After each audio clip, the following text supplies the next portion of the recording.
ലാലിഡൻ സംവിധാനം ചെയ്യുന്ന Barroz ചലച്ചിത്രത്തിന്റെ first screening അഥവാ പ്രിവ്യൂ അല്ലെങ്കിൽ ആദ്യ പ്രദർശനം മുംബൈ PVR-ൽ വെച്ച് കഴിഞ്ഞ ദിവസം നടന്നു.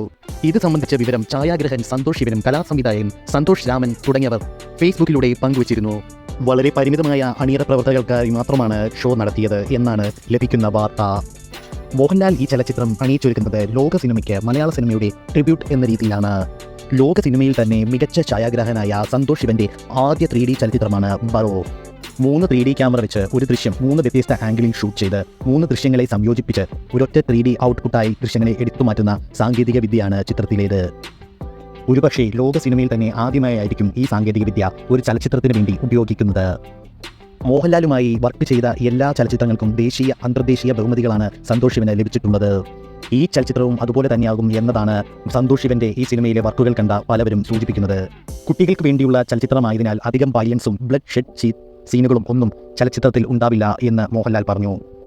മോഹൻലാലിന്റെ കഥാപാത്രത്തിനു കൂടെ സഞ്ചരിക്കുന്ന ഒരു മുഴുനീള ആനിമേഷൻ കഥാപാത്രവും ഈ ചിത്രത്തിന്റെ പ്രത്യേകതയാണ്.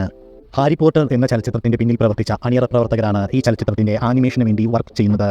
വാസ്കോ ഡ ഗാമയുടെ നിധി കാക്കാൻ അദ്ദേഹത്തിന്റെ തന്നെ പരിചാരകനായ ഒരാളെ പതിച്ച് ആഫ്രിക്കൻ മാന്ത്രിക ക്രിയകളിലൂടെ അയാളെ തന്നെ ഒരു ഭൂതമാക്കി മാറ്റി അതേ നിധിക്ക് കാവലെത്തുന്ന കാപ്പിരി മുത്തപ്പന്റെ കഥയുമായി സാമ്യമുള്ളതാണ് ചലച്ചിത്രത്തിന്റെ കഥ. ലോകത്തിലെ തന്നെ ഏറ്റവും മികച്ച സാങ്കേതിക വിദ്യയിൽ പൂർണ്ണമായും ഹോളിവുഡ് സാങ്കേതിക വിദഗ്ധർ എഡിറ്റിംഗ്, ശബ്ദമിശ്രണം, ആനിമേഷൻ, സംഗീതം കൈകാര്യം ചെയ്യുന്ന ചിത്രത്തിൽ 14 വയസ്സുകാരനായ ലിഥിയൻ നാദസ്വരം എന്ന അത്ഭുത ബാലനാണ് ഗാനങ്ങൾ ഒരുക്കിയിരിക്കുന്നത് എന്നതാണ് മറ്റൊരു പ്രത്യേകത. പലതവണ റിലീസ് മാറ്റിവെച്ച് അവസാനം ഈ മാസം ഒക്ടോബറിൽ റിലീസ് ചെയ്യാൻ തീരുമാനിച്ച ചലച്ചിത്രം താരസംഘടനയിലെ പ്രശ്നങ്ങൾ കാരണം മാറ്റിവെക്കുകയായിരുന്നു. ചലച്ചിത്രം ഉടൻ തന്നെ റിലീസിനുണ്ടാവും എന്നാണ് ഫസ്റ്റ് സ്ക്രീനിംഗ് നടത്തിയതുമായി ബന്ധപ്പെട്ട് പുറത്തുവരുന്ന സൂചനകൾ. എന്നിരുന്നാലും മലയാള സിനിമ ലോക സിനിമയ്ക്ക് കൊടുക്കുന്ന ഏറ്റവും വലിയ ട്രിബ്യൂട്ട് തന്നെയായിരിക്കും ബറോസ് എന്നത് തീർച്ച.